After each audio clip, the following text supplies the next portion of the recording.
Hey, this is Sparrow, your Las Vegas realtor with the Real Estate Guy team, and I broke down the 41 pages of the short-term rental ordinance dated June 7th, 2022 for unincorporated Clark County. And I must say, it's a lot of verbiage and a lot of legal mumbo-jumbo.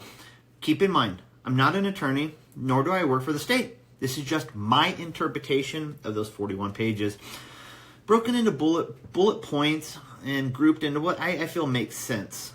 Not 100%, but anyways, let's jump right into this, starting with the property itself.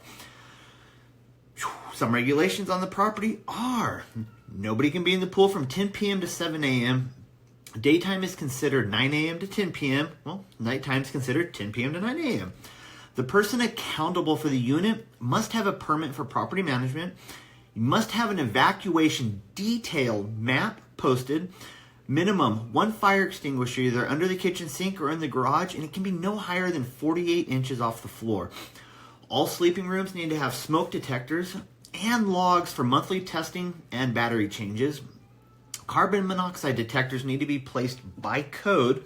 License placed in a conspicuous location. Night occupancy is 2 people per bedroom, excluding anyone under 12 years old. Daytime occupancy is 1.5 times the night. All vehicles must be parked on the property, and the guest house, casitas, mother-in-law, whatever you want to call it, it's counted as bedrooms. No unreasonable noise. There's also a 2-night minimum.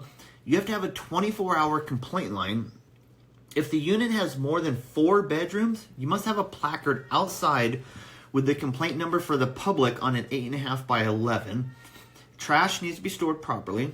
Cannot be rented for weddings, parties, etc. Marketing must include license number.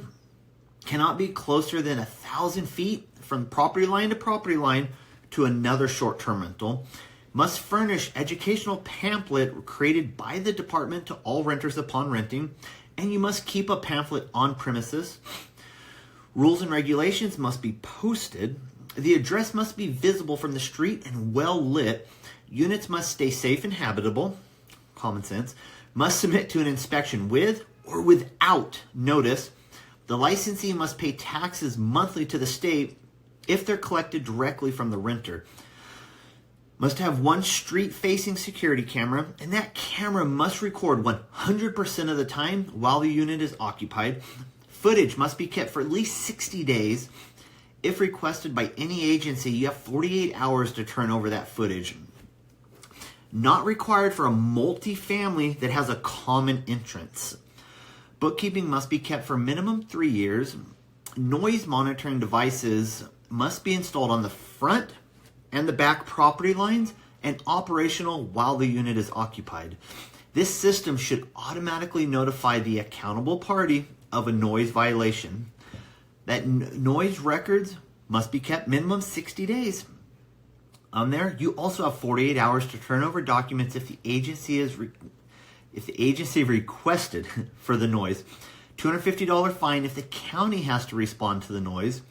Your local representative has 48 hours to submit a detailed report of the complaint and what they did to resolve the complaint. So let's take a look at the license itself. Number of issued county licenses cannot exceed 1% of the total housing in unincorporated Clark County. Can only own one license in unincorporated Clark County, and it's one license per unit. Technically, you only can own one unit. It's non-transferable. Change in ownership is prohibited unless ending or beginning, meaning divorce ending, marriage beginning, domestic partnership beginning. Heirs have 60 days to complete proper paperwork for a transfer.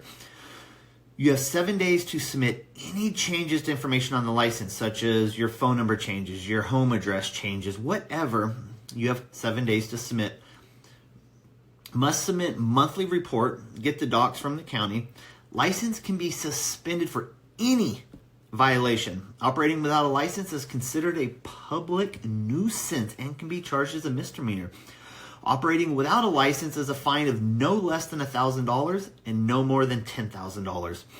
All other violation fines are equivalent to the nightly rent, or your first violation is $500 and each subsequent is $1,000 whatever is greater, the rent or the fine. If the violation is corrected by the county, well, you'll also incur the cost of the county to correct it on top of your fines. So what makes a unit ineligible? Well, not intended for permanent lodging, mobile or manufactured homes.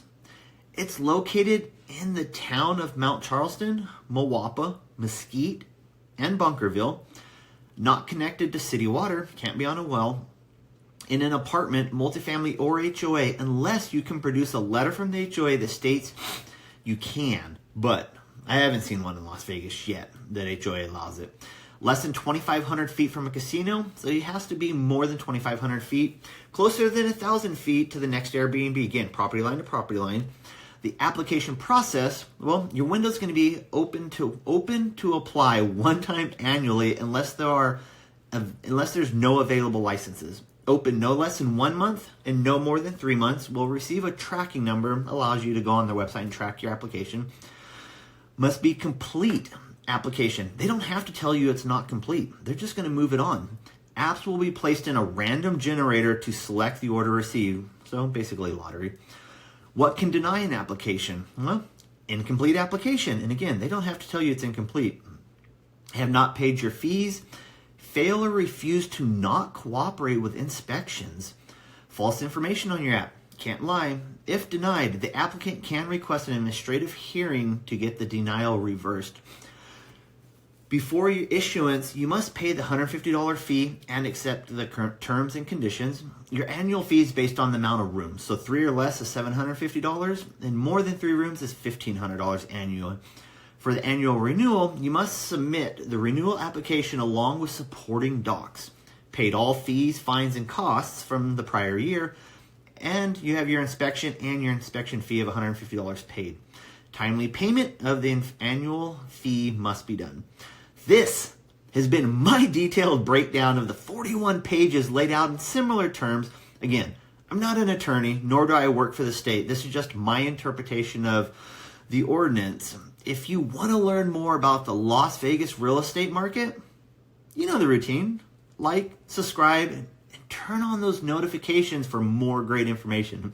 This is Sparrow with the Real Estate Guy team, your Las Vegas Realtor.